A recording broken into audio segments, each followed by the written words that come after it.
So this is the assignment which we have. It's once again a simple one, but it has to do with learning how to use a particular macro.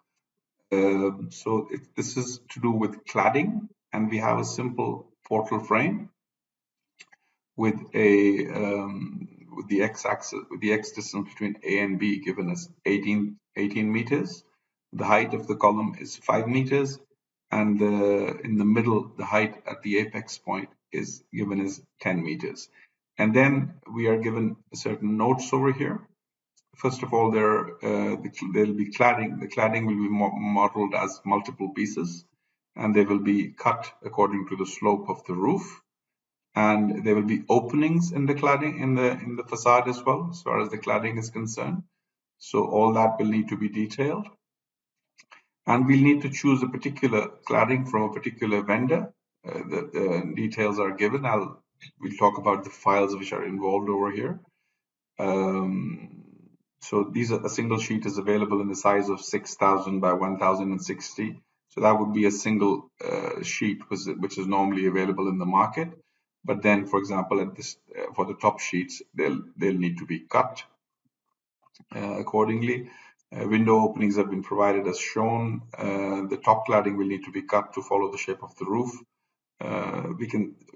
We'll be studying the file as well. So try adding more cladding options by changing the associated files.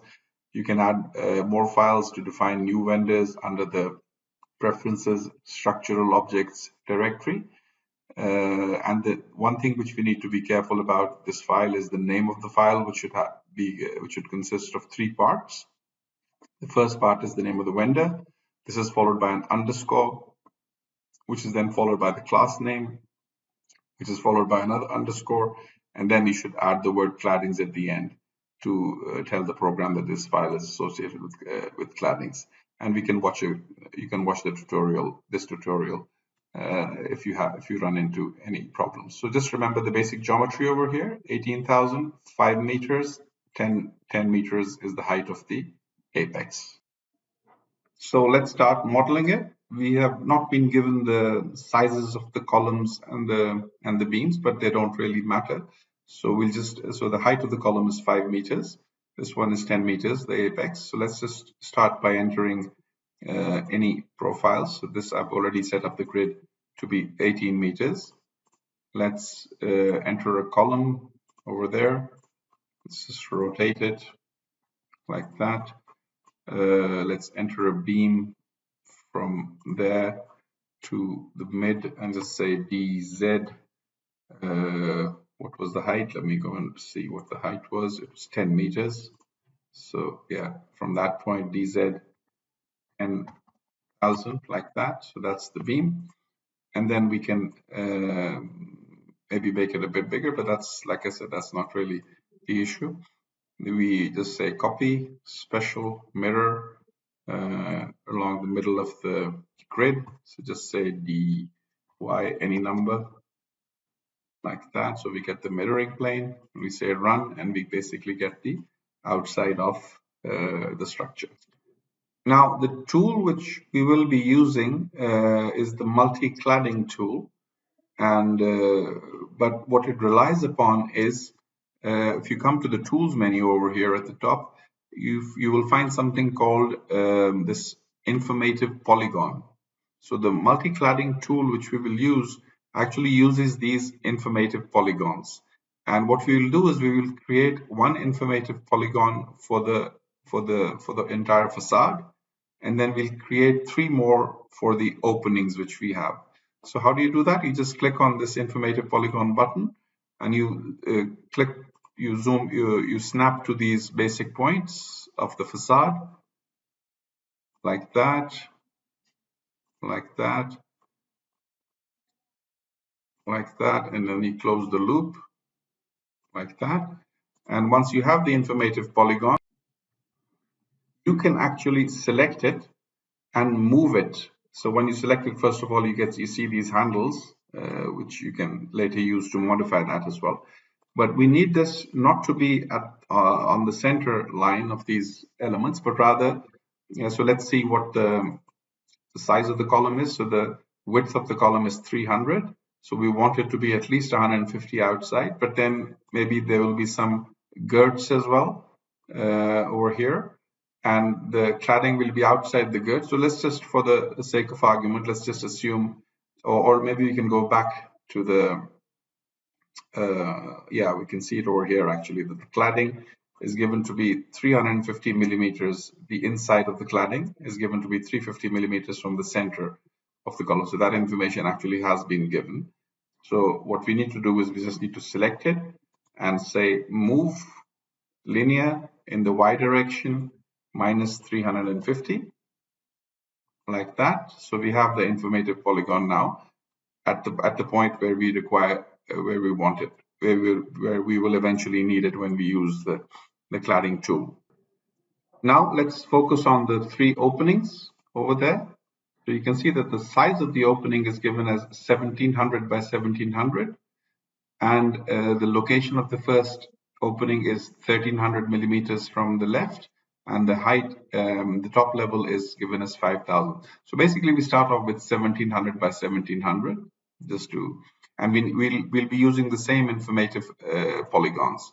So we go back to the tools, we go to the informative polygon once again, we snap to this point, we hover over the same point and we say enter, and we say DZ 1700, like that. Then we snap to that point, basically, which, or maybe we should just make sure we are snapping to the correct point, like that. And we say DX 1700, like that. And then we snap to this point and we say DZ minus 1700, like that. And then we just close the loop like that. So we have the first informative polygon, which represents the opening. Now, of course, this one will also need to be moved 350 outside, but not just that. Let's move it 350 in the y direction, but also 5000, or the top level should be 5000. So 5000 minus 1700 would be 3300. So if I just say 3300 in the z direction as well, and then furthermore, the x shift was 1300 as well. So in the x direction, if we say 1300, like that, we should basically have it where we need it. This would be the location of the first opening. And if you go back to the drawing, the distance between the subsequent openings is 3300, and then another 3300 from the edge. So the first one will be moved 3300, and then subsequently the total distance should be actually 5000. Or actually, if we move it from here, all the movements are actually 5000. If you notice, 1700 plus 3300. So from this point, it's 5000, 5000. So we can easily do that. We can select this one, and we can say copy linear, reset this, say 5000, and just make 2 copies of that, like that. So that will basically be the location of the openings.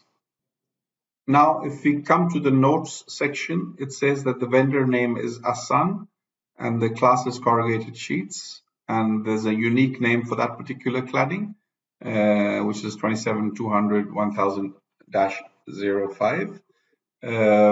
And so basically what we need to do is find this cladding in the multi-cladding macro. So we go back to the model, and under the studs and cladding section over here, we've got many options over there, but the one we are interested in is this one, the multi-cladding one. And if you click on the shift key and click on it, it will open up the multi-cladding input. And you can write some things over here, but basically you first need to choose the cladding. So let's click on that. And over here, we choose the vendor name. We'll talk about where this comes from and the file and all. But if you choose the vendor name, the class, there's only one class in this particular file, corrugated sheets. And it gives the form of, this is the one we want, 27,200, 1005. If you want it, we can open it. There'll be other forms under it as well. We can give it a color. some start offsets and end offsets if needed, but we're gonna keep them like that, and we're going to say okay. So we've selected that. Let's go back in. We've selected that, and that basically means we are now ready to use this macro with this cladding setting. Say apply, okay. And the way it works is by actually choosing the command like that, and then choosing the informative polygon which we made. So we'll select the informative polygon, and then it asks us for more informative polygons as well. Right now, I'm just going to create it. I'm just going to say right click, and it asks for an origin point. So what I'm going to do is this origin point needs to be this point over here. Then it asks for an X direction. So I'll choose this point to be the X direction. And then it asks for a Y direction. So I'll basically input this point over here. And when I do that, if we zoom out, click on Control Alt D, right click like that, and turn off my cuts. If I go to the steel menu and turn off my cuts and points, even if you will, you see that the basic cladding has been created.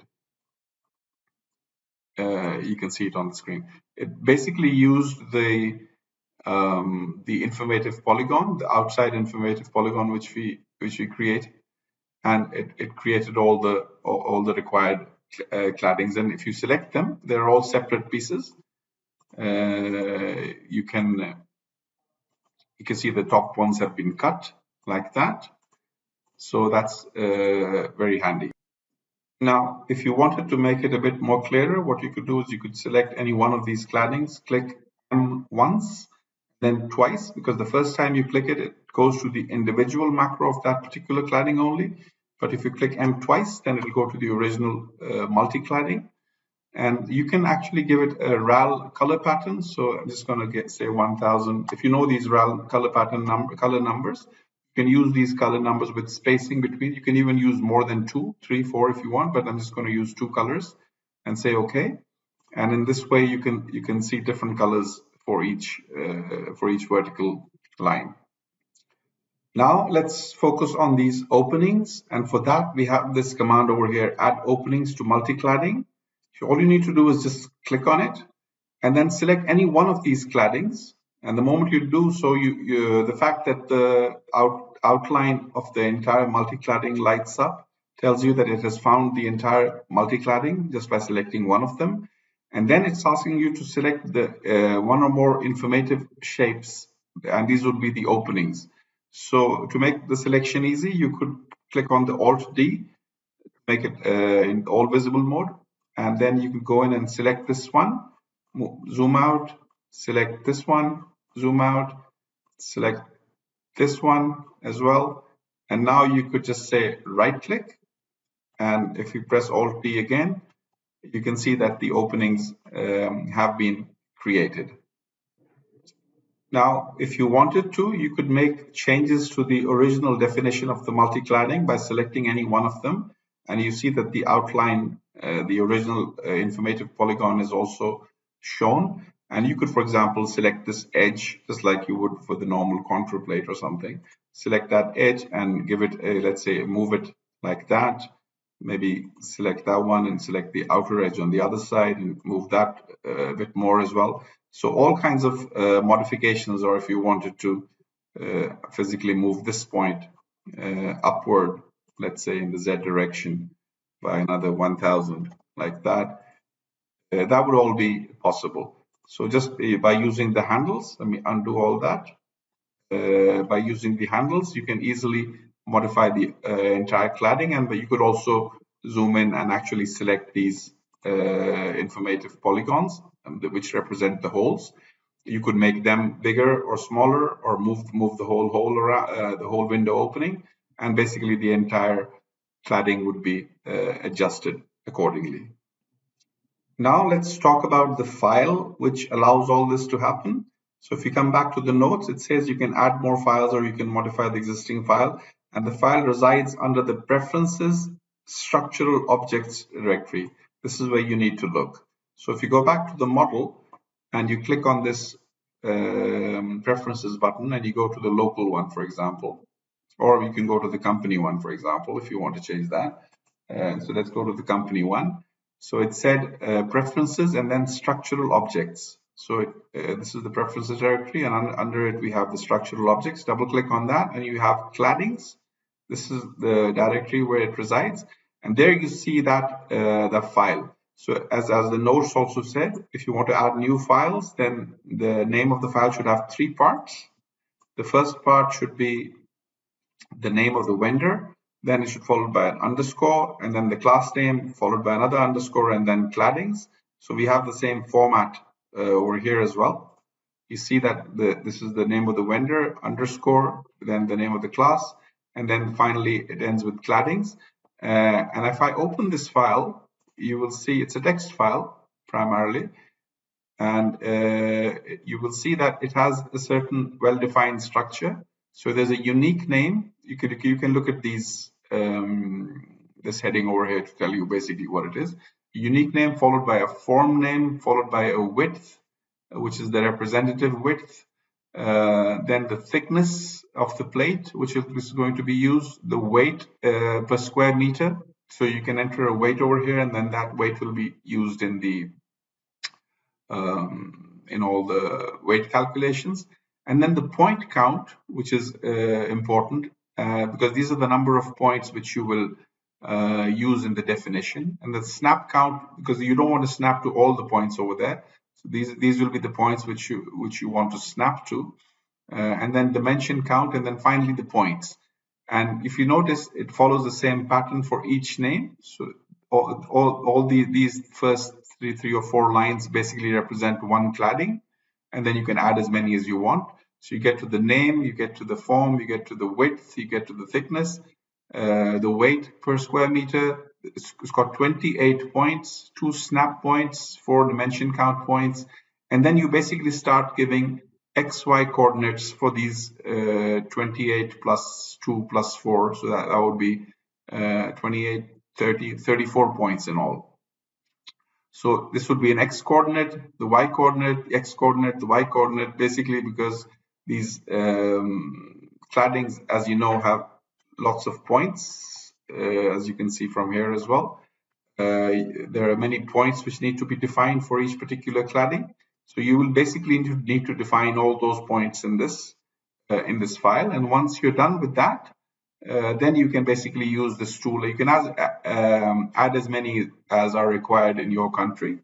And then once you have them over here, then you will be able to use them directly from here, from this file.